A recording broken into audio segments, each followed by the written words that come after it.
My name is Eva. I mean, who hasn't gone through difficult times? My dad was everything to me and my rock. It's just the two of us against the world ever since Clara died when I was a tiny child. He constantly emphasized the value of education and did his best to save every penny I needed to pursue my college degree.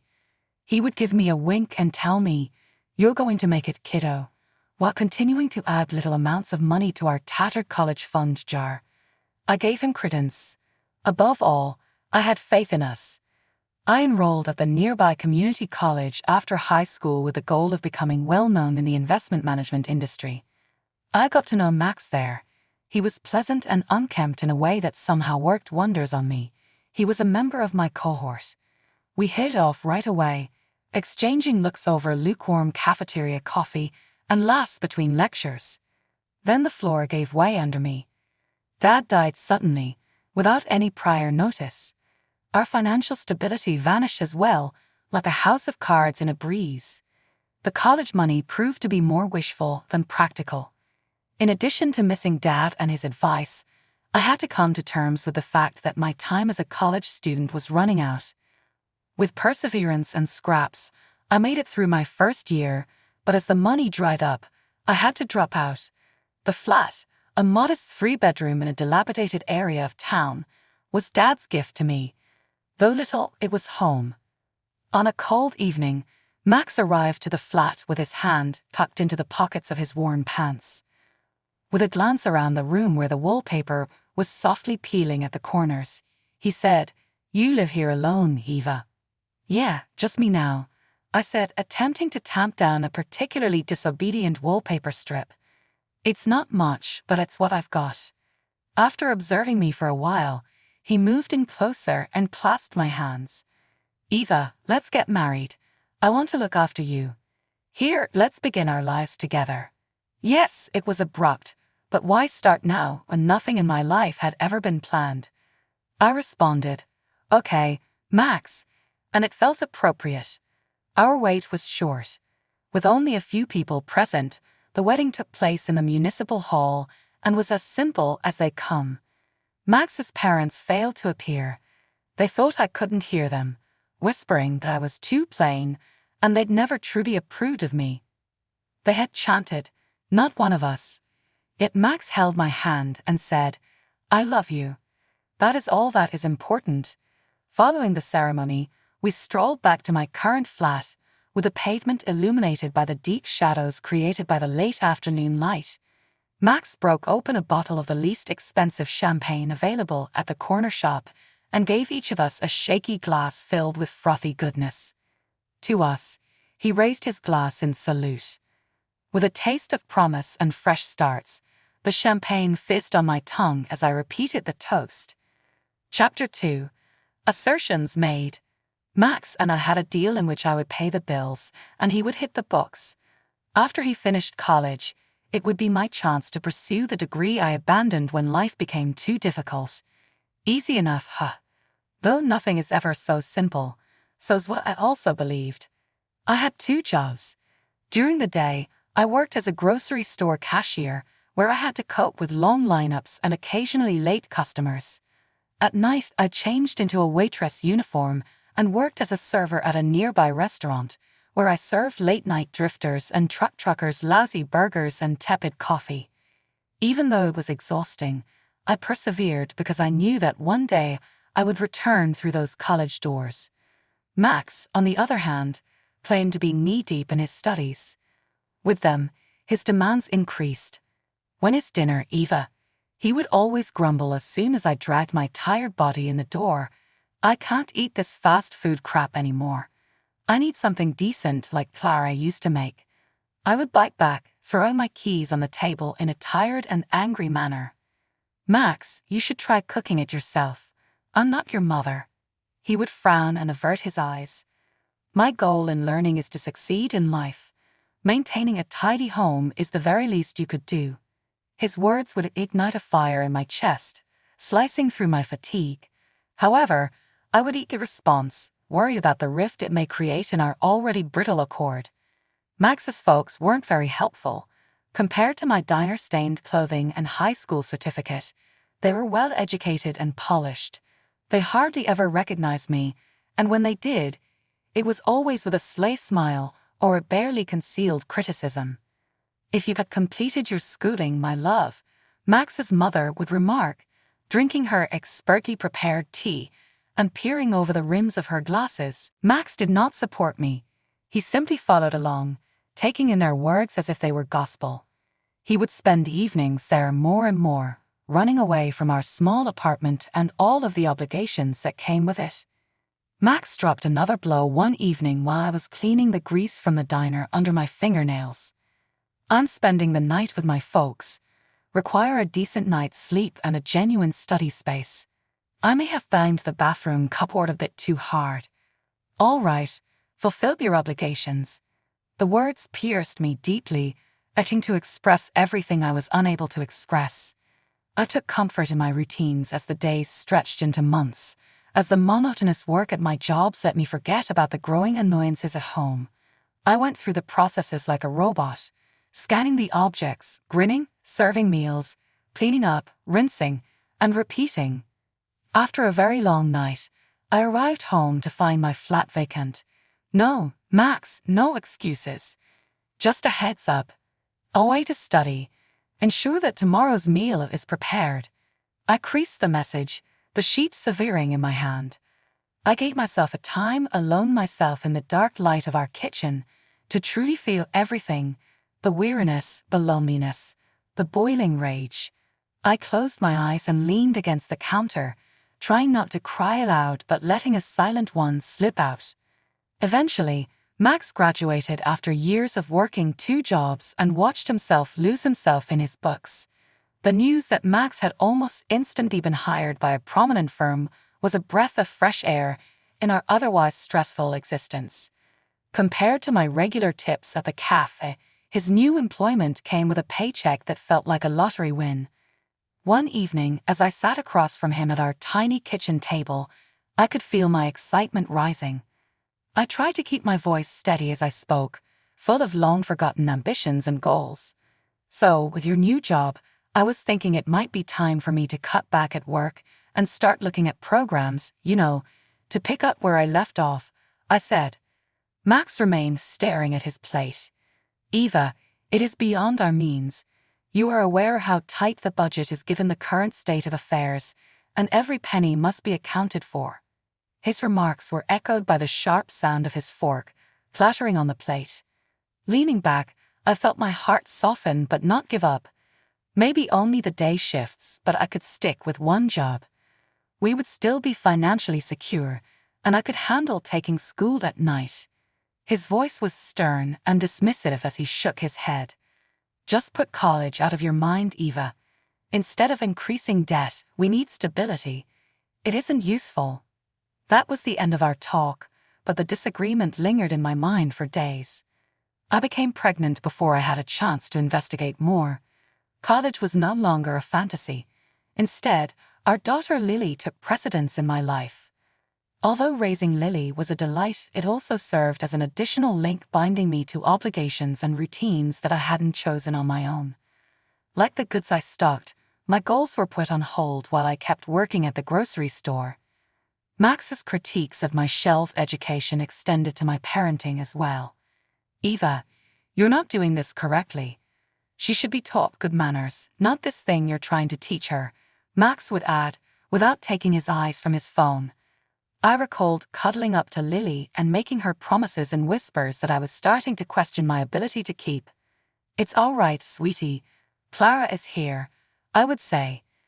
Max's parents became increasingly interested as Lily matured.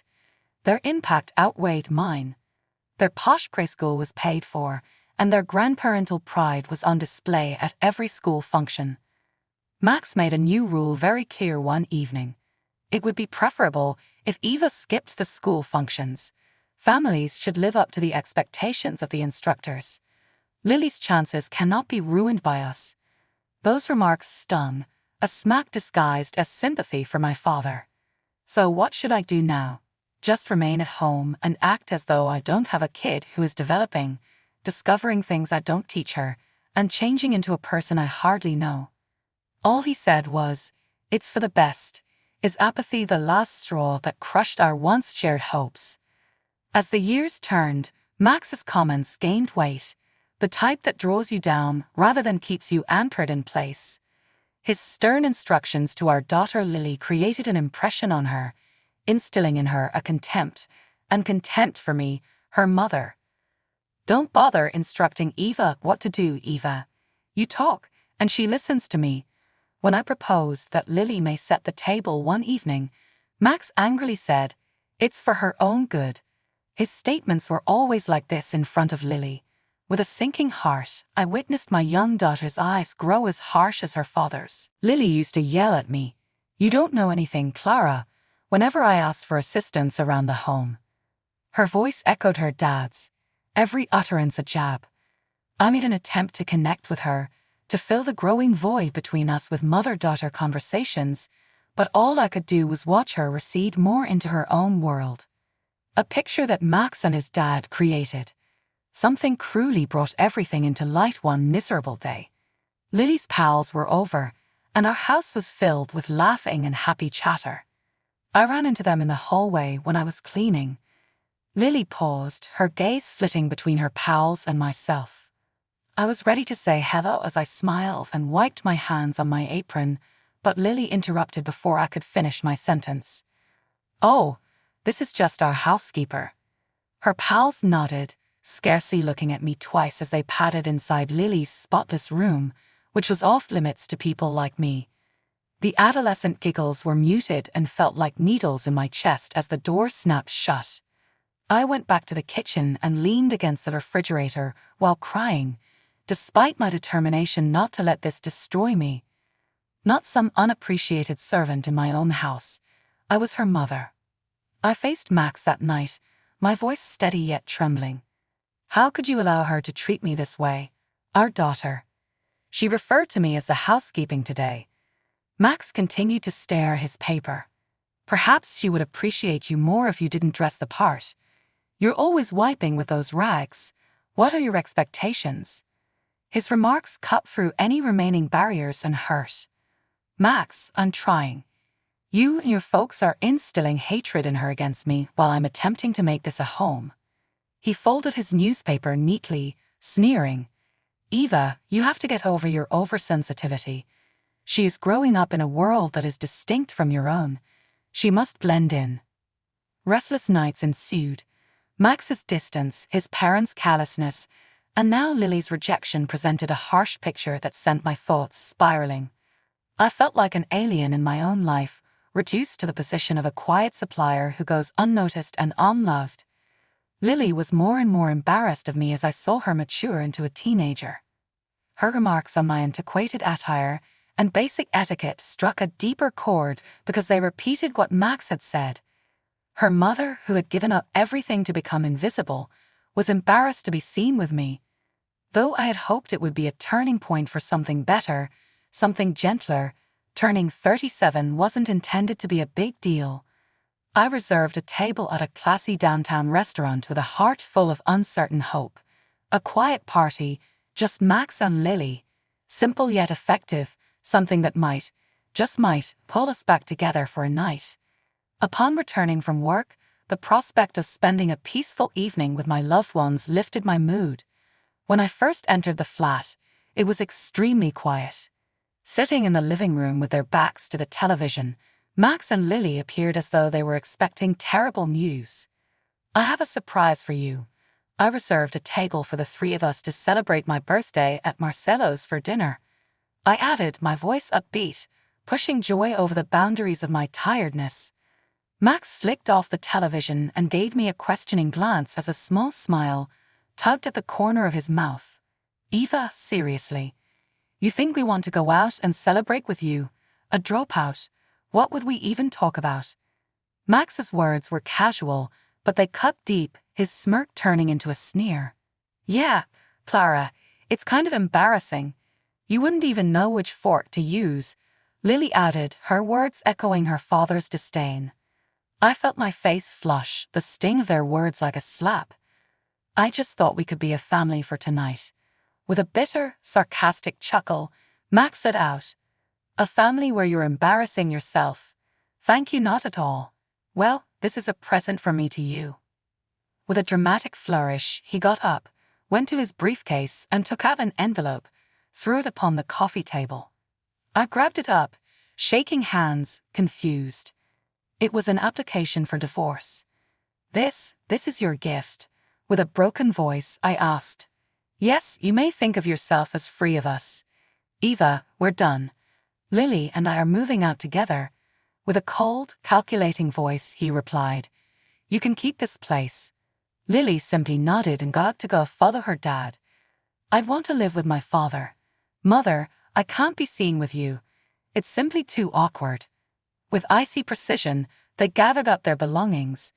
I stood there, dumbfounded, watching as my entire world fell apart, not just the tangible parts of our existence, but also the final shreds of love and relational illusion. Without saying farewell, they walked out of the empty flat, the door shutting with a quiet click that resounded like a gunshot. The divorce process was nasty, clinical, and expeditious. Max's parents gave stern, critical testimony about my shortcomings, portraying me as an ignorant, unsuitable mother. Lily too spoke, her words practiced and her voice calm. "I wish to move in with my father. He's more ideal for me." As I listened to the long list of my alleged failings while seated in that antiseptic courtroom, I felt as though something inside of me was breaking, or perhaps coming together. An insight solidified into determination. Their remarks had stopped hurting me since they were all strangers to me. It was just the two of me. But maybe I did need that independence. I was certain of one thing. I had to demonstrate my greater abilities, if only to myself. That unwavering determination brought me back to the college doors I had left behind years before. I re-enrolled, older than the majority of my classmates and with a fierceness that only adversity can confer on one. I employed instructors and struggled with financial models and investing theories throughout the nights. I became dizzy from the effort. It was a minefield on social media.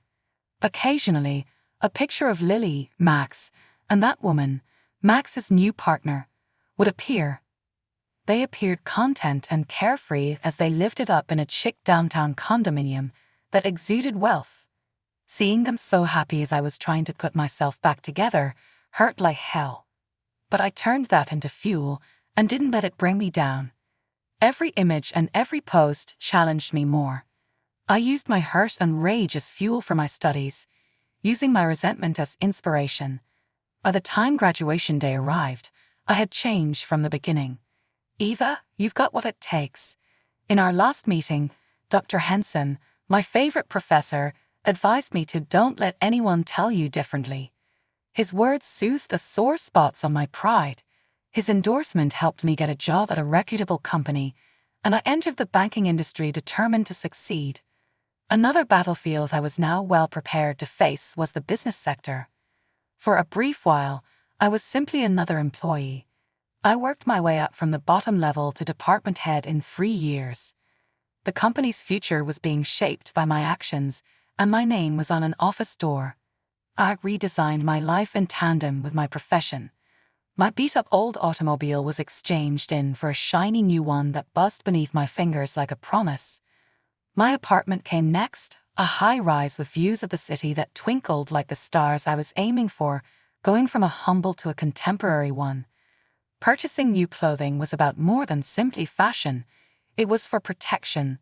Every item, from a chic dress to a smart suit, was picked to showcase the new me, the strong, capable entrepreneur. Previously always held back in a functional ponytail, my hair was now styled in fashionable patterns that showed my attention to detail or fell in attractive waves. The magnitude of my metamorphosis was known only to my closest pals. "Eva, you're carrying out your destiny." One day, over coffee, my friend Jenna informed me, her eyes wide with the changes she was noticing. "It's like you finally found your stage," she said. "Yes, I suppose I have," I said as I sipped my cappuccino. All of the suffering brought about by Max and Lily vanished from view, becoming only a minor plot point rather than the central one in my narrative. One late night, I was looking through job advertisements when I came across one that made my heart skip a beat. The firm where my ex-husband Max worked was the one offering a department head post. I applied, partly because it was so daring, and partly because I had a deep-seated urge to prove myself. The next week was the interview. I entered the room with the confidence of a woman who had everything to prove and nothing to lose. 3 interviewees made up the panel. Each was more pleased than the previous as we covered a wide range of topics, including financial plans and market trends. By the end, they appeared sincere in their excitement about what I had to offer. Well, Eva, I have to admit, it's nice to see someone with such a distinct vision and in-depth understanding. With a sincere smile on his face, the senior interviewer said, "We'd be lucky to have you on board."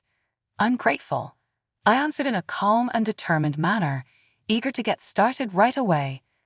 My first day seemed like a scene from a movie. There was a round of courteous applause and warm smiles as I was presented to my new crew. That is, until they saw Max's face. The look of horror on his face was enough to power the metropolis for several hours. His mouth was slightly open, and his eyes were big, as if he had seen a ghost. Mr. Reynolds, the company's CEO, appeared to find the situation humorous. With a pat on my shoulder, he said, "I hope everyone will make sure Eva gets all the help she needs. I am confident that she will take our department to new heights and that she comes highly recommended." Max responded in a less than polite manner. His voice angry yet quiet, he marched up to Mr. Reynolds as the room cleared. "I put in my application for this job. Why did she receive it? What's in her possession that I'm not?" Mr. Reynolds lifted an eyebrow, first at Max and then at me. "Max, the choice was made solely on the basis of merit. Eva has significantly more qualifications than you have, and she has a far better vision for the department. You might pick up a lot of knowledge from her. Take advice from her." "I take it that this is some sort of joke," Max growled, raising his voice. "Max, this is not a joke." With a calm response, Mr. Reynolds said, "I suggest you change your attitude and concentrate on your own responsibilities." Max, humiliated, took an unexpected action. He grumbled something about a dumb employer, tossed his ID badge on the table, and walked out. Mr. Reynolds watched Max go, sighing and shaking his head. "I apologized to Eva for it. I'll take care of it now. Why don't you begin working with your group now?" I watched Max walk down the corridor and nodded, a tiny contented grin flickering on my lips. His enraged feet seemed to me like beautiful music. I heard Mr. Reynolds talking on the phone later. "He did really resign." "No, not after this. I'm unable to endorse him favorably." The remainder of the day passed in a whirl of planning meetings and introductions. But one thing was constant in my thoughts throughout it all. Justice had been served, in a perverted sense. Max had underestimated me, as he always did. But I had prevailed this time. Max's career took a sharp turn for the worst when he stormed out of the office that day, and I never would have predicted it. Through common connections, rumors circulated that Max's newest lover had ejected him and Lily from her opulent apartment. These people were eager to share the information with me. They were so desperate that they had to move back in with Max's parents. I kept thinking about how the powerful had fallen. During this turbulent period, my door was visited by Lily, who was by then a college student and just as demanding as she had been raised to be. She gave a soft little whistle. "Whoa, Clara, you've really improved. I guess it worked out for you to dump Dad."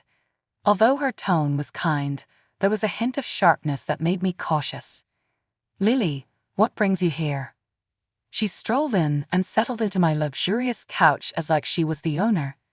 "Well, things are a little tight at Grandpa's, and I realize that you're wealthy, stylish, and intelligent today. Perhaps I could move in here, but obviously I'd need a good allowance." I really looked at her, and I could see how much Max had influenced the way she carried herself. I was hurt, but there was no denying the insight it provided. "I believe you ought to go, Lily. I refuse to be exploited in this manner by you or anybody else." Tears filled her cheeks, but they didn't move me the way they once had. Her rage erupted when her cries failed to convince me. She said, "You're just selfish, like you always were," and rushed out. Her final remarks stung like a bee in the sea of my flat. Over the next weeks, I received tidbits of news. Unable to handle his damaged ego, Max had taken to drinking, and Lily had relocated to a different city, maybe in an attempt to achieve the independence she so much wanted. For me, success and fresh starts were the norm in my life. I got to know Michael, a coworker whose kind nature and silent power stood in stark contrast to Max's bellicose and vicious demeanor.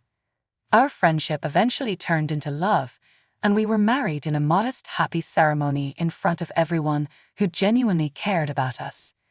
After giving the turbulent voyage some thought, I saw that I had emerged stronger, wiser, and more empathetic. I had lost a family, but I had also found myself and, with it, a chance for a real, meaningful life and love.